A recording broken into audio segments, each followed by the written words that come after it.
그런 말이 있죠. 코끼리를 두고 맹인들이 싸운다라는 말이 있습니다.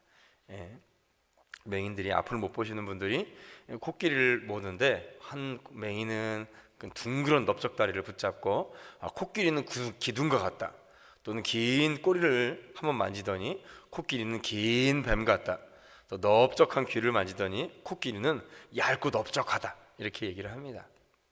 이 말은 하나님을 두고 우리가 사람의 생각대로 함부로 논쟁하지 말라라는 말에 대해서 비유하고 말을 하는 것이죠.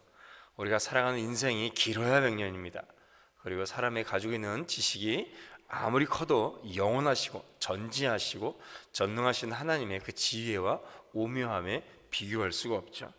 누구도 다 알지 못하는 대상을 놓고 회의를 하고 있다면 남는 것은 아무것도 없을 것입니다.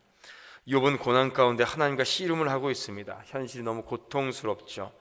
그래서 그렇게라도 입으로 하여튼간 탄식이라도 하지 않으면 숨을 쉴 수조차 없는 상황입니다.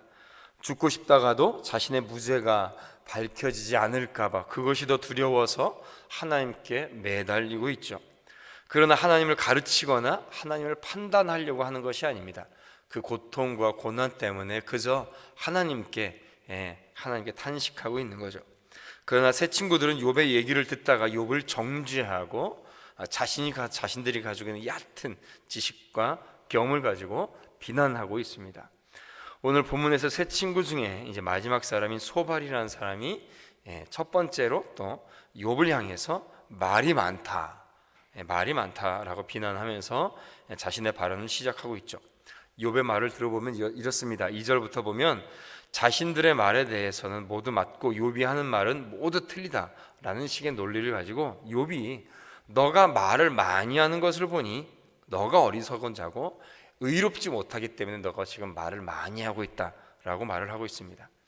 욥이 제대로 알지 못하기에 말이 많은 것이고 자신이 죄를 많이 지었기 때문에 변명을 하려다 보니 억지 주장을 너가 할 수밖에 없다라고 소발이 말을 하고 있는 것이죠. 욥은 지금 자신의 고통 때문에 탄식하고 있는 겁니다. 절규하고 있는 거죠. 하나님께 부르짖고 있는 겁니다. 이 상황이 어찌된 일인지 저에게 좀 가르쳐 주십시오. 그런데 소발은 그런 욥의 탄식과 절규를 자신이 자랑하는 말과 다른 일을 비웃는 말이다 라고 얘기를 하고 있죠. 3절에서 보면 내 자랑하는 말이 어떻게 사람으로 잠잠하게 하겠으며 내가 비웃으면 어찌 너를 부끄럽게 할 사람이 없겠느냐 라고 하면서 욥이 말하는 탄식과 한탄 그 마음속에 이 고통과 아픔에 대해서 토로하는 것을 자랑하는 말이다 라고 이런 식으로 정죄를 하고 있습니다. 욥은 하나님을 이해할 수 없는 분으로 묘사했지만 오히려 친구들은 욥을 너가 이해할 수 없다, 너를 이해할 수 없다라고 얘기를 하고 있습니다. 친구들의 관점에서 욥은 무조건적으로 죄인입니다. 아니, 죄인이어야 하는 거죠. 그것은 욥이 당하고 있는 징계라고 얘기를 하고 있습니다. 이에 소발은 욥을 계속해서 다그치고 있습니다. 하나님의 지혜와 지식은 광대하시다. 하나님은 무엇이든지 할 수 있는 전능하시고 전지하신 분이시다. 하나님은 욥이 주장하는 것처럼 잘못된 판단이나 실수를 하시는 분은 아니다. 따라서 욥이 당하는 고난은 너가 지은 죄 때문이다 라고 얘기를 하고 있습니다. 이 앞에서 말하는 논리는 맞는 말인데 뒤에서 이제 결론이 이상한 쪽으로 욥을 정죄하고 비난하는 쪽으로 하나님을 차용해서 끌고 와서 욥을 이제 비난하고 있는 거죠. 6절 말씀에도 보면 지혜의 오묘함으로 내게 보이시기를 원하노니 이는 그의 지식이 광대하심이라. 하나님께서 너로 하여금 너의 죄를 잊게 하여 주셨음을 알라 라고 소발은 욥을 정죄하고 있습니다.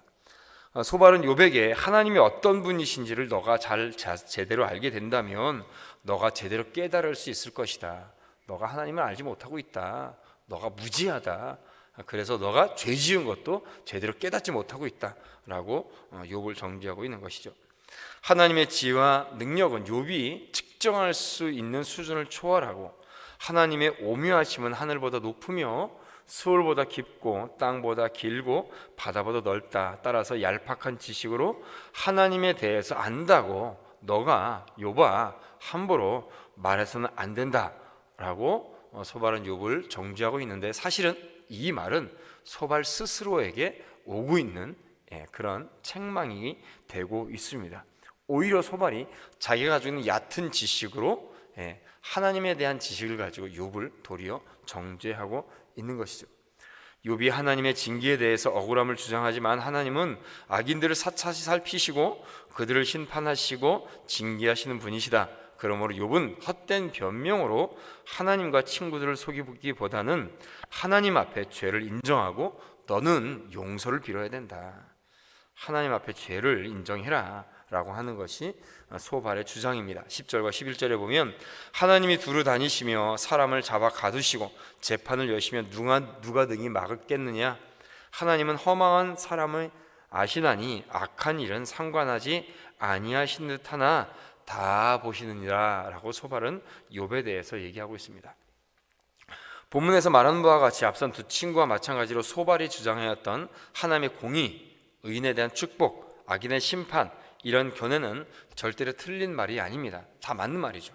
그러나 그것을 변론하는 과정에서 소발은 단순히 눈에 보이는 대로, 현세적인 눈에 보이는 대로만 도식적으로, 일방적으로 적용하는 자가당착적인 오류에 빠지고 있습니다.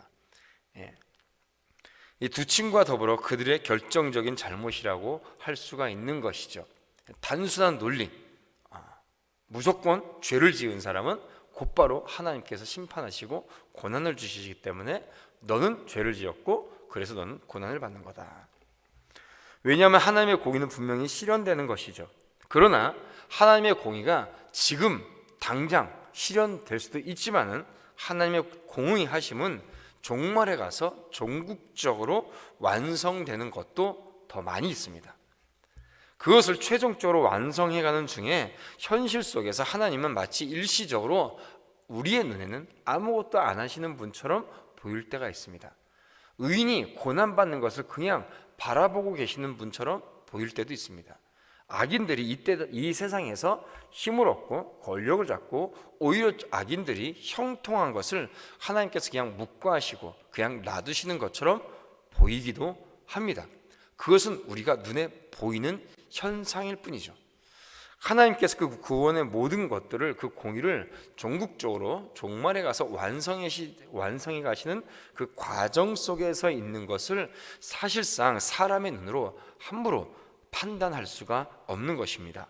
오히려 소발은 자신이 하나님에 대해서 잘 알고 있다라고 말하면서 하나님에 대해서 판단하고 있는 것이 소발이고, 그것을 가지고 함부로 정죄하는 것이 자신의 오류죠. 자가당착 속에서 빠져 있는 것입니다. 따라서 우리가 가지고 있는 지식이나 어떤 신앙의 짧은 경험을 통해서 경솔하게 남을 판단하거나 충고하는 것은 바람직하지 않습니다. 오히려 그것이 내가 가지고 있는 지식과 경험을 가지고 하나님을 도리어 판단해버리는 그런 상황이 될 수가 있는 것이죠. 상황과 형편에 따라서 상대방의 신앙을 격려해주고 도와주는 측면에서 적절한 위로와 권면을 하기 위해서 우리는 서로 힘쓰고 애써야 됩니다. 거기에 대한 지혜도 우리가 필요한 것이죠. 더욱이 잘못된 길로 가는 자에게 충고는 사실상으로 반드시 필요한 것입니다. 반드시 필요하죠. 죄에 있고 하나님의 말씀을 떠나서, 신앙을 떠나서 있는 자에게 적절한 격려와 충고는 필요합니다. 그러나 만약 이것이 욥의 세 친구의 충고처럼 그릇된 충고라면 환자의 병과는 전혀 상관없는 약을 투여함으로써 병을 오히려 악화시키는 그런 의사들의 잘못과 유사한 과오를 범하는 것이라고 말할 수가 있는 것입니다. 우리가 말을 하죠. 어떤 말을 하냐면 교회만큼 말이 많은 곳이 또 없다라는 얘기를 합니다. 자신의 얕은 신앙적 판단 그리고 지식으로 스스로 판단하거나 또는 나에게 닥쳐오는 아픔과 상처, 고통으로 인하여서 스스로 자괴감에 빠지고 기도를 못하는 경우도 있습니다. 이것은 모두가 맹인이 코끼리 잡고 판단하고 논쟁하는 것과 많습니다. 그러므로 우리는 말을 많이 하는 것이 아니라 기도를 많이 해야 될 줄로 믿습니다. 서로 말을 많이 해주는 것보다는 서로를 위해서 기도를 서로 많이 해주는 것이 더 맞는 것이죠. 현실을 바라보고 내가 함부로 판단하는 것이 아니라 오히려 그 현실 속에서 더 말씀에 집중해서 하나님을 향하여서 기도하고 부르짖어야 될 줄로 믿습니다. 그러므로 말미암아 우리가 고난 속에서도 서로에게 위로가 넘치고 함께 승리해 나가고 모든 것에서 귀한 사명을 감당해 나갈 수 있는 우리 교회와 성도들이 되기를 주님의 이름으로 축원드립니다.